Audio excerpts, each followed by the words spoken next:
Inna dina indallahil Islam.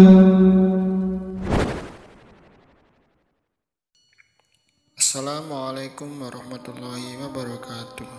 Saudaraku seiman yang dirahmati Allah, kisah Nabi Shallallahu Alaihi Wasallam yang terkena sihir. Dari Aisyah radhiallahu anha, beliau berkata, Rasulullah Shallallahu Alaihi Wasallam pernah disihir oleh seseorang dari Bani Zuraik yang bernama Labid bin Al-A'sam. Sampai Rasulullah Shallallahu Alaihi Wasallam dibuat membayangkan seolah-olah beliau melakukan sesuatu, padahal beliau tidak berbuat apa-apa. Sampai pada suatu hari atau pada suatu malam, ketika beliau berada di sisiku, tetapi beliau terus berdoa dan berdoa. Kemudian beliau bersabda, "Wahai Aisyah, apakah kamu tahu bahwa Allah telah memberikan jawaban kepadaku tentang apa yang aku tanyakan kepadanya tentang sihir? Ada dua orang yang mendatangiku. Satu di antaranya duduk di dekat kepalaku, dan yang satunya lagi berada di dekat kakiku. Lalu salah seorang di antara keduanya berkata kepada temannya, 'Sakit apa orang ini?' 'Terkena sihir,' sahut temannya. 'Siapa yang telah menyihirnya?' tanya temannya lagi. Temannya menjawab, 'Labid bin Al-A'sam.' Ditanya lagi, 'Dalam bentuk apa sihir itu?' Dia menjawab, 'Pada sisir dan rontokan rambut ketika disisir, dan kulit mayang kurma jantan.' 'Lalu di mana semuanya itu berada?' tanya temannya.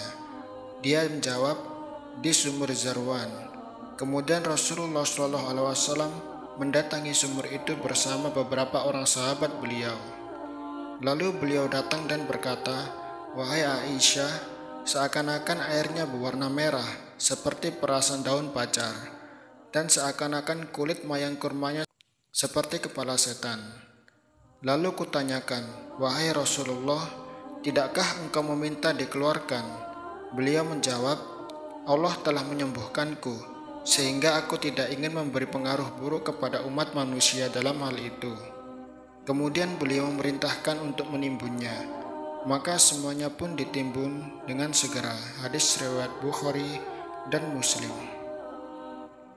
Saudaraku seiman dirahmati Allah, peristiwa inilah menjadi penyebab turunnya surat Al-Falaq dan surat An-Nas. Imam Jalaluddin Al-Mahalli rahimahullah menyebutkan, surat Al-Falaq ini adalah surat Makkiyah atau Madaniyah, terdiri dari 5 ayat. Surat ini dan surat An-Nas turun berkenaan dengan sihir yang dilakukan oleh Labid bin Al-A'sam Al-Yahudi pada Nabi Shallallahu Alaihi Wasallam di tali busur. Di situ ada 11 ikatan. Allah memberitahukan tentang sihir tersebut dan menjelaskan tempatnya. Lalu dihadirkanlah ikatan tadi di hadapan Nabi Shallallahu Alaihi Wasallam. Lantas diperintahkan membaca bacaan perlindungan atau ta'awud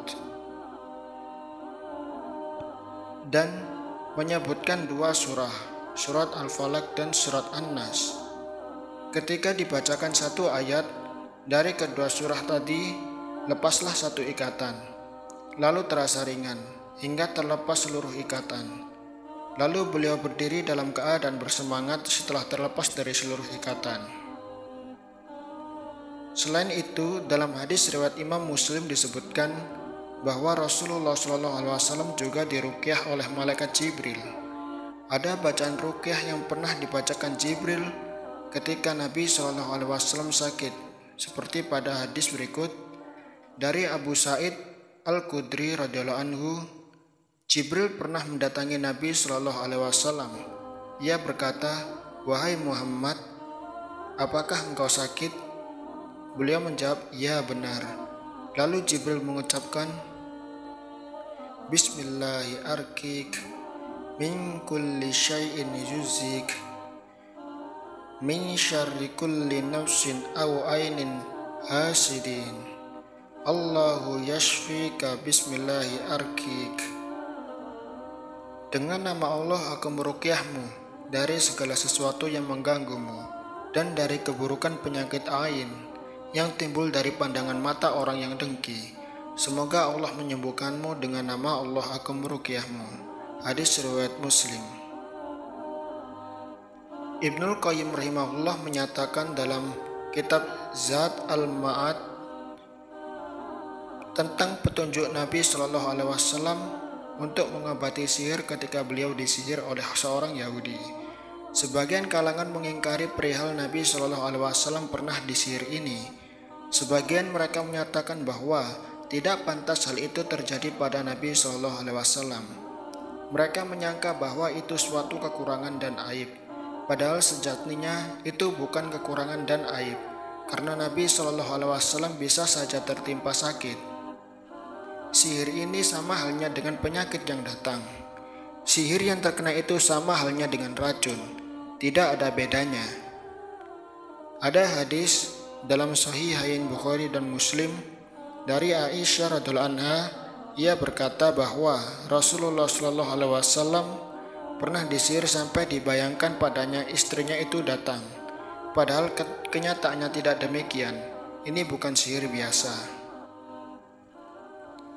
Ibnul Qayyim rahimahullah masih melanjutkan. Al-Qadi Iyad berkata, sihir itu termasuk penyakit.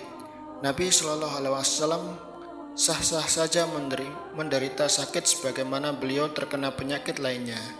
Itu tidak ada yang mengingkari. Hal itu bukanlah celah pada kenabian beliau.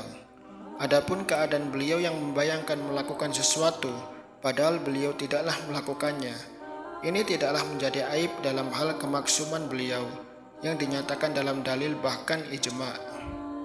Allahu a'lam bishawab.